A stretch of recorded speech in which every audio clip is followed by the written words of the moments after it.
Salut et bienvenue à tous sur la vidéo. Je vais vous faire une vidéo, une quick vidéo pour faire un point complet sur le marché des cryptos. Est-ce que la fin est proche? Je ne sais pas. Dans tous les cas, je vous invite bien évidemment à me suivre, à liker, commenter et bien évidemment vous abonner. Dans tous les cas, on va faire avec, en plus des lives, eh bien, je vous fais un rapport, une petite vidéo assez courte pour faire un point complet sur ce marché. Ça va être rapide, vous allez voir, comme ça vous donnera les indications pour avoir, savoir ce qu'il y a à faire ou pas sur ce marché. Dans tous les cas, les lives étaient là, bull run en pause, timing, buy the fucking dip ou prise de profit à voir. On annonçait il y a déjà 15 jours que le marché était vraiment hot et que c'était le moment de partir et que c'était le moment d'acheter. Et là maintenant, la pause arrivait. Mardi, je l'ai annoncé et le dip,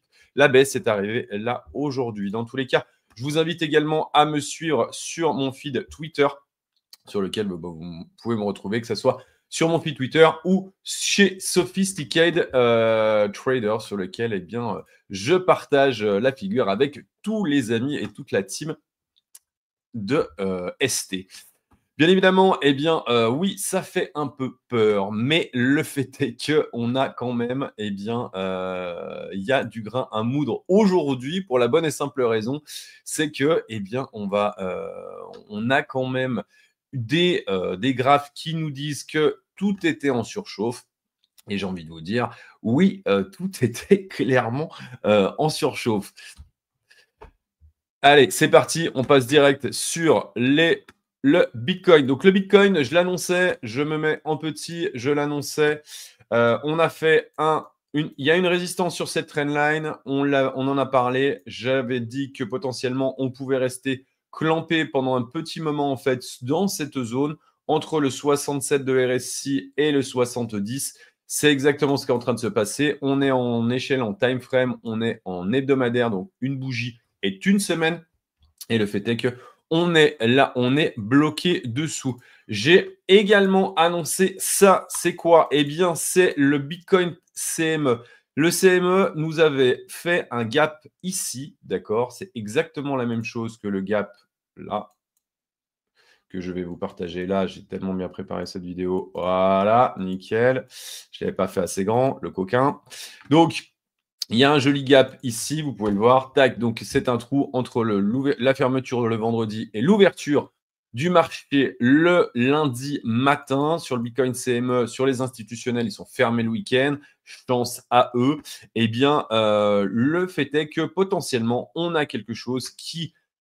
Il y a deux points à voir. Le premier, c'est que à la différence du marché sur lequel nous, on trade ou on investit, c'est que la bougie, en tout cas, le RSI, lui, est passé au-dessus de la trendline. C'est ce que je vous montrais tout à l'heure. Là, on n'est pas passé. Et ça, c'est plutôt très bullish pour la bonne et simple raison, c'est que nous n'avons pas, c'est le CME qui est aujourd'hui le premier marché crypto et non pas Binance. Binance est le deuxième après la partie CME, la partie institutionnelle. Et ça, c'est excellentissime puisque le travail qui est en train de se faire là au-dessus des 70, redemanderait à aller pousser un tout petit peu plus haut. Mais ça ne se fait jamais en one shot.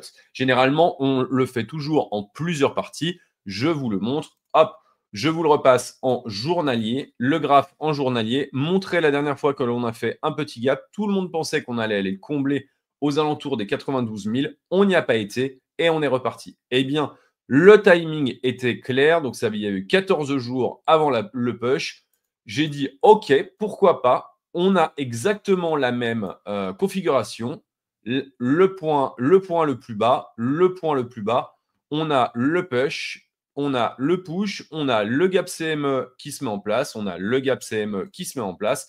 Et à la différence d'ici, c'est qu'on n'a pas un espèce de gros bloc qui vient nous bloquer, un gros bloc de volume, là où il y a eu le maximum de business qui a été fait entre le 22 novembre et le 20 février. Il n'y a pas eu il n'y a pas une grosse résistance à passer. Ce qui fait que pour ma part, est-ce qu'on va aller chasser, est-ce qu'on va aller liquider les gens là, ici, voir là pour pouvoir repartir, je ne sais pas, mais dans tous les cas, mon premier scénario, au vu du sentiment de tout le monde, eh bien, c'est qu'on redémarre.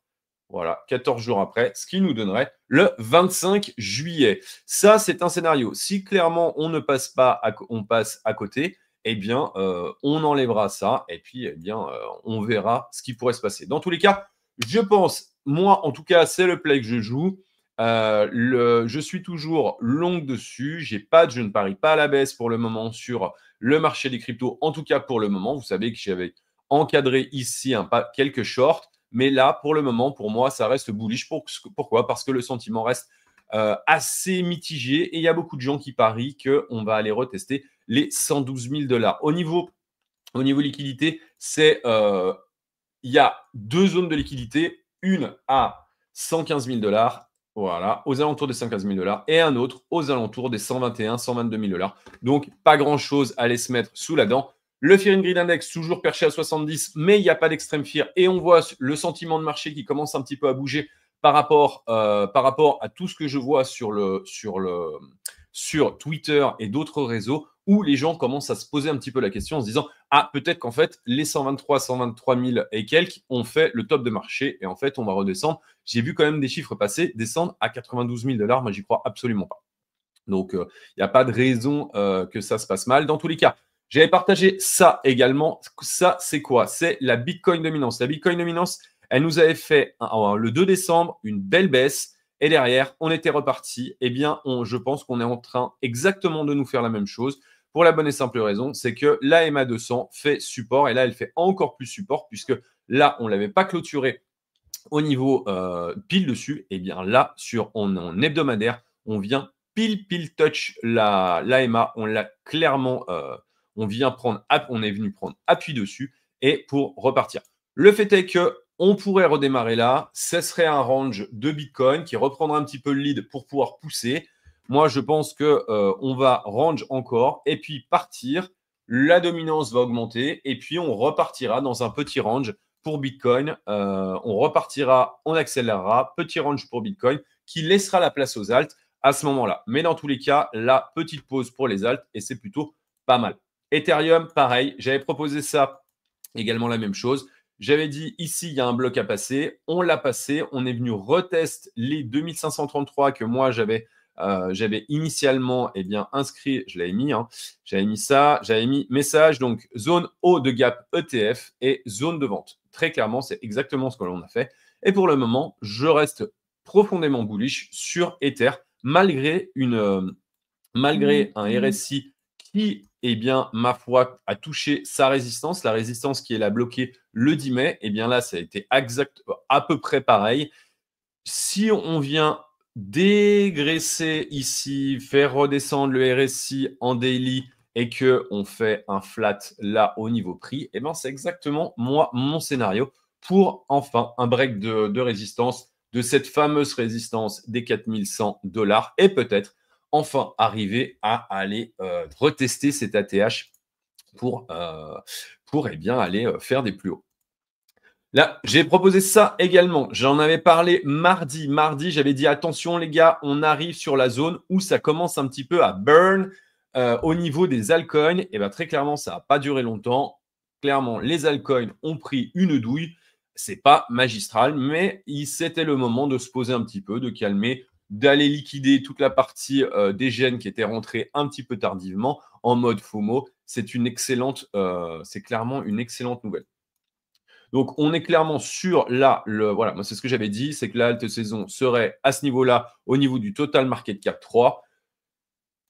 J'ai envie de dire, ben ouais, ça commence. Mais en tout cas, il faut pour l'instant, buy the dip.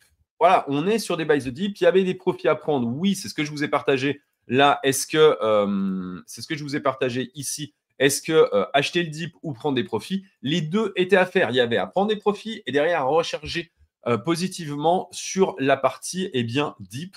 Est-ce que la baisse là maintenant et va encore possiblement continuer? Oui, mais en tout cas, pour moi, c'est salvateur en fait d'avoir une petite respiration de marché pour pouvoir repartir tranquillou, bilou. Others, vous aviez eu mon play, je l'ai partagé plusieurs fois. pour ma part, je pense que la semaine n'est pas clôturée. Si le BTC reprend du jus le 25, eh bien, on aura là une belle semaine verte avec une clôture au-dessus. Puis si ce n'est pas le cas, eh bien, là, on vient simplement retester les supports, les anciennes résistances qui font support. Et puis, il y a une petite structure qui va se mettre en place pour continuer tranquillement la tendance haussière. Ne pas oublier qu'il y a potentiellement un deal qui est en train de se faire, qui est en train de se jouer entre l'Europe et les États-Unis à peu près à 15%. J'ai mis un tweet ce matin où j'ai dit attention, il y a peut-être un sell the news qui va arriver ici. Potentiellement, on a eu un buy the rumor puisque le marché action, on vous le montre, hein, le S&P 500 n'a jamais été aussi haut, d'accord, n'a jamais été aussi haut. Il y a eu clairement un buy the rumor. Le marché a clairement acheté la rumeur. Est-ce qu'il va sell la news quand le deal sera acté? Je ne sais pas, mais dans tous les cas, restez prudent.